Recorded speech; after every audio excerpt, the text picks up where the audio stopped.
मेराल प्रखंड के करकोमा पंचायत में है और एक हमारे साथ प्रत्याशी है रानी देवी। हालांकि अगर देखा जाए तो एक्टिव महिला है और यहाँ पर टोटल लगभग 7 उम्मीदवार है और 7 उम्मीदवार में से पहला उम्मीदवार महिला है। 6 उम्मीदवार जो है जेंट्स है, लेकिन ये पहला उम्मीदवार जो महिला है और ये काफ़ी एक्टिव है। अगर तो 2010 में भी इन्होंने पंचायत समिति का बीडीसी का उम्मीदवार थी और उन्होंने जीत हासिल की थी, काफ़ी संख्या से इनका जीत हासिल हुआ था।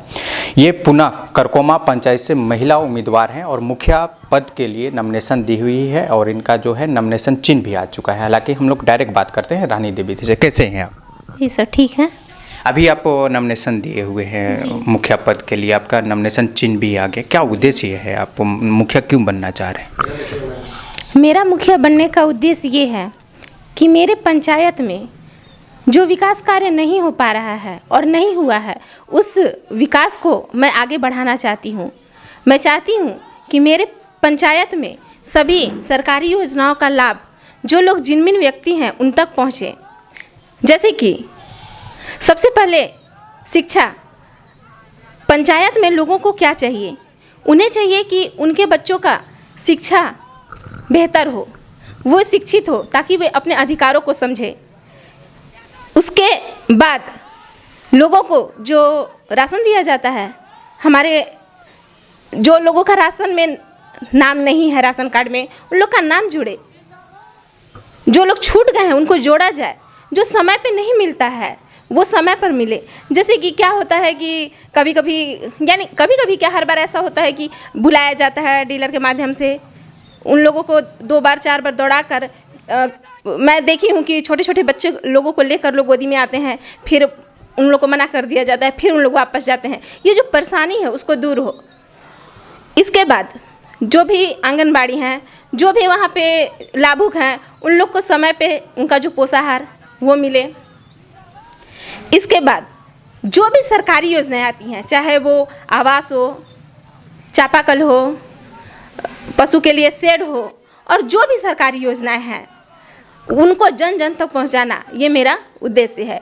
इन्हीं सब विचारों को सोचकर मैं मुखिया की प्रत्याशी के रूप में इस चुनावी मैदान में आई हूँ। मेरा मैडम आपका ये सिंबल अभी मिल चुका है, क्या सिंबल है? मेरा सिंबल है क्रमांक 5 पे दूरबीन छाप। दूरबीन छाप। सारे उम्मीदवार जो हैं कुछ न कुछ अपने सिंबल का एक संदेश, एक सेंटेंस सोच के रखते हैं। जी, इसका मतलब ये होता है, इसका मतलब ये होता है। दूरबीन का अर्थ क्या आप लगाते हैं और लोगों का बीच उसका क्या संदेश है? मुझे जो चुनाव चिन्ह दूरबीन मिला है, मैं लोगों को यही बताना चाहती हूँ कि वो जो दूरबीन मिला है, दूरबीन जो मैं आंखों से मान लीजिए कुछ दूरी तक देख सकती हूँ, बट अगर उस दूरबीन को लगा के मैं देखूँ तो जो लाभुक हैं, यानी कि जो योजनाओं का लाभ से वंचित हैं, दूर दूर तक कि कौन छूट रहा है उसे भी मैं देख सकूं और उसे आगे आ सकूं। आगे वाले तो दिख ही रहे हैं, पर जो पीछे हैं मैं अपनी आंखों से भले ना देख पाऊँ, दूरबीन से मैं दूर तक देख सकती हूँ। जो पीछे है उनको आगे लाने का काम करूँगी। ये है दूरबीन का पहचान। चलिए, दूरबीन का बहुत बढ़िया आप मतलब निकाल दिए। हालांकि जीतने से पहले सारे उम्मीदवार बड़े बड़े वादे करते हैं, लेकिन लास्ट में कहीं न कहीं धोखा मिलता है। वो उनका उम्मीद जो होता है चुनावी माहौल तक ही उम्मीद रहता है। लेकिन क्या है आपका भी ऐसा कुछ उद्देश्य है क्या? मेरा उद्देश्य यही है, मैं इस चुनावी मैदान में जो आई हूँ, मेरा उद्देश्य सिर्फ यही है। मुझे लोग आज सबसे पहले 2010 में जो चुनाव था उसमें पंचायत समिति सदस्य के रूप में मैं काम कर चुकी हूँ और लोग मुझे देख चुके हैं। आप खुद से उम्मीदवार के रूप में नहीं आते हैं चुनावी मैदान में, आपको जब पब्लिक सपोर्ट करती है, पब्लिक चाहती है, तब आप आते हैं। तो पब्लिक का चाह है, इसलिए मैं आई हूँ और मेरा उद्देश्य है कि मेरे पंचायत का विकास हो।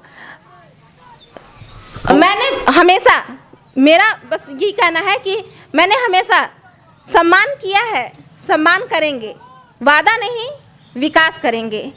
अमीर गरीब एक समान, नहीं रुकेगा किसी का काम, होगा मेरे पंचायत करकोमा का विकास, और यही है रानी देवी की पहचान।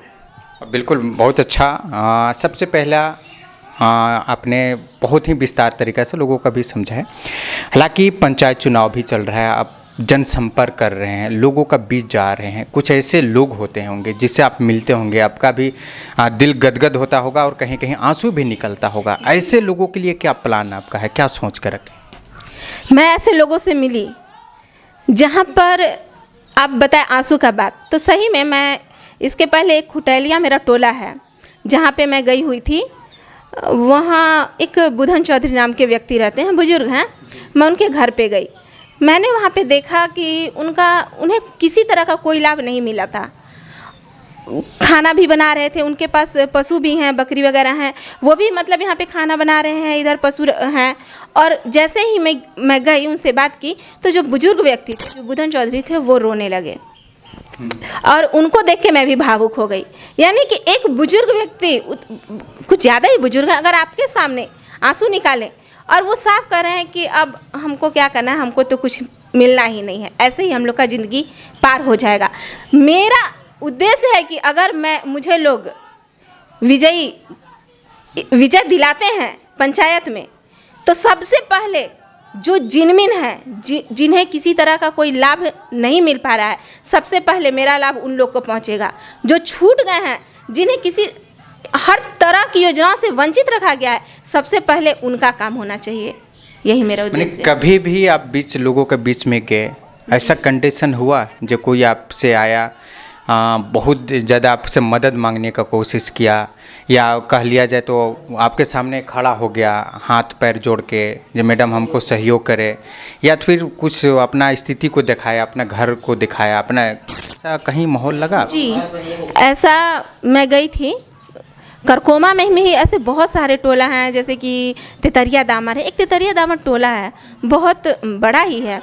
मैं वहाँ पे गई तो मान लीजिए मैं 2010 में थी, उसके बाद 2015 में भी मुखिया प्रत्याशी के रूप में चुनाव में आ चुकी थी। खैर उस समय हम लोग मतलब सक्षम नहीं हो पाए, पर मैंने देखा वहाँ का स्थिति, लोगों को एक भी लाभ नहीं था।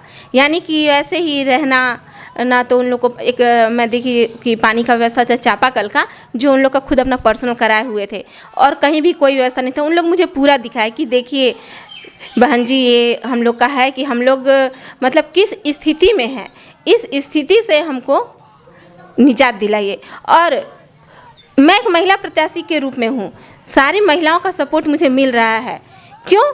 क्योंकि महिलाएं जो बात मुझसे शेयर कर सकती हैं, अपने मन का, अपने दुख, उनके मतलब दिल में कौन सा दुख है, क्या है, वो हर चीज़ बात मुझसे शेयर कर सकती हैं। तो हर तरह का सपोर्ट मुझे मिल रहा है, और आगे का परिणाम आपको 31 मई को ही मिलेगा। लोगों का संदेश देने के साथ साथ लोग आपको वोट क्यों देंगे?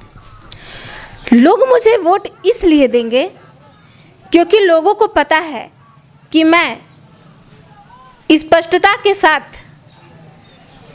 काम करने के उद्देश्य से इस चुनावी मैदान में आई हूँ।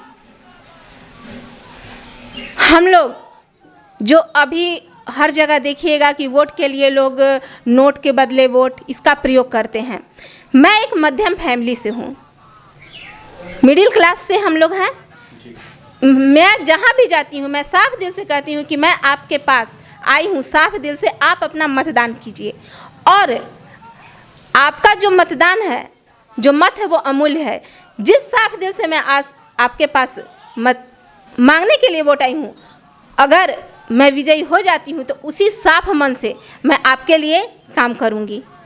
मेरे मन में कोई कल छपट नहीं है, और ये पब्लिक जानती है, क्योंकि पब्लिक मुझे पहले से ही जानती है कि ये ऐसा करती हैं, इनके मन में कोई कल छपट नहीं है। जो भी है काम स्पष्टता से होता है।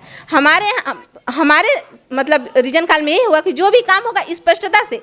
अगर हम किसी का काम नहीं कर पा रहे हैं तो उसे हम साफ शब्द में बताएंगे कि देखिए ऐसी बात है, इसकी वजह से आपका काम आगे नहीं बढ़ाया जा रहा। लेकिन उन्हें मतलब बीच में डाल कर नहीं रखा जाएगा कि जैसे अंधेरे में, हाँ अंधेरे में कि डाल के रख देते हैं कि होगा होगा, आप बार बार आइए, दौड़ते रहते हैं। जो भी हो बिल्कुल स्पष्टता, पारदर्शिता के साथ काम होगा।